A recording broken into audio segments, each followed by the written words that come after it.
देख रहे हैं जय हिंद मीडिया। चैनल को सब्सक्राइब करें, खबरों को लाइक और शेयर करें। बीते दिनों अभी ये घटना घटी है जम्मू कश्मीर के पहलगाम में, जो आतंकियों ने हमला किया है जी, उस पर आपकी क्या प्रतिक्रिया है और क्या सरकार से आप मांग कर रहे हैं? प्रतिक्रिया क्या, देखो, इससे बड़ी दुखद घटना क्या होगी।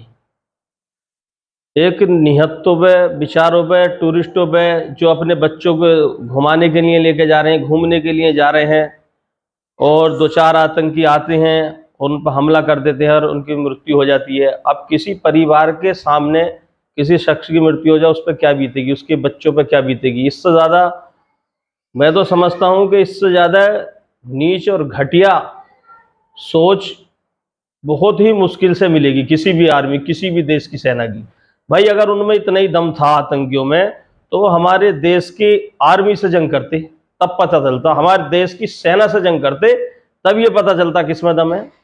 अब से पूर्व में भी कई मामले ऐसे हो चुके हैं हमारे देश में, भारत में किसी तरह की कोई कमजोरी नहीं है। हमेशा से भारत मजबूत रहा है। आज तो भारत का चर्चा होता है कि बहुत मजबूत है। तो जब पूर्व में हम कई बार धूल चटाने का काम कर सकते हैं, तो आज तो भारत बहुत मजबूती में है। हम तो अपने देश के नेताओं से और देश के प्रधानमंत्री से भी ये चाहते हैं कि भाई आखिर ऐसी कौन सी ढील है जो 5-7 दिन घटना हो गए, अभी तक उनका जवाब नहीं दे पाए, जबकि इतना मजबूत भारत है। अब तक तो जवाब दे देना चाहिए था भाई, दुश्मनों का सर्वनाश कर देना चाहिए था। लेकिन आज देश के हालात ऐसे हो गए हैं कि उधर तो कोई कार्रवाई नहीं हो रही है। जिन परिवारों के बच्चे उस घटना में मृत्यु हुई है, उन पे क्या बीत रही है, उनको देखो बेचारों को कि क्या हालात हैं। भाई वो हमारे ही भाई बंद हैं।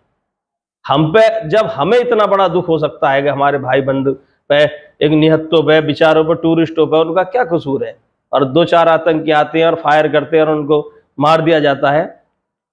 तो अब तक ये उनको जवाब क्यों नहीं दे पा रहे। और आज देश के हालात ऐसे हो गए, कोई सब्जी बेचने वाला सब्जी बेच रहा, उसका पूछा यार तेरा नाम क्या, बोले मोहम्मद इरफान, बोले मारो इसको। अरे ये क्या चीज है भाई, ये नफरत क्यों फैला रहे हो। देश में नफरत का क्या काम है भाई। हमारा देश तो पहले से ही भाई बंद से रहा है और चाहता भी है रहना कि कभी देश के हालात खराब नहीं हो। में अब तो ऐसा माहौल बन गया, कहीं आगरा, कहीं हरियाणा, जगह जगह अपने देश में ही नफरत ऐसी फैल चुकी है कि कोई किसी को देख कर मार काट कर रहा है, कोई किसी को देख कर पहले तो उन्हीं पर हम कुछ लगाना चाहिए।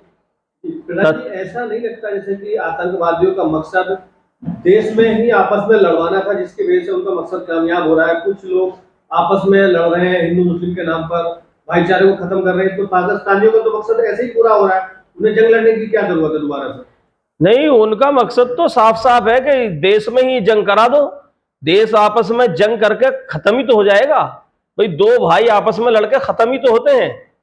भाई किसी से अगर मुकाबला करेंगे दो भाई मिलके, किसी को भी धूल चटाने का काम कर देंगे।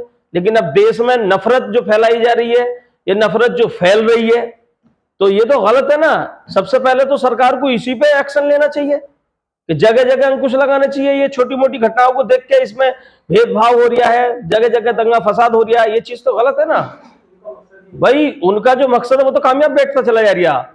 और हम तो ये सोच रहे हैं, हम भी जो टीवी चैनल भी देख रहे हैं, मोबाइल भी देख रहे हैं, और हम अपने नेताओं को ये सुनना चाह रहे हैं कि नेता हमारे आखिर क्यों कुछ नहीं कह पा रहे, क्यों उसका हमले का जवाब नहीं दे पा रहे। भाई इससे बड़ी ढील और क्या होगी। भाई उन परिवारों से पूछो, उन परिवारों का हाल देखो, उनका क्या कसूर था यार। नन्हे नन्हे बच्चों के सामने बाप का कत्ल कर दिया जा रहा है। इससे ज्यादा और दुख घटना क्या होगी बताइए। अब इस मामले में आप सरकार से क्या मांग कर रहे हैं? सरकार से मांग क्या है, सरकार से तो हम यही मांग कर सकते हैं कि भाई सरकार हमारी तुरंत जवाब देवे हमले का।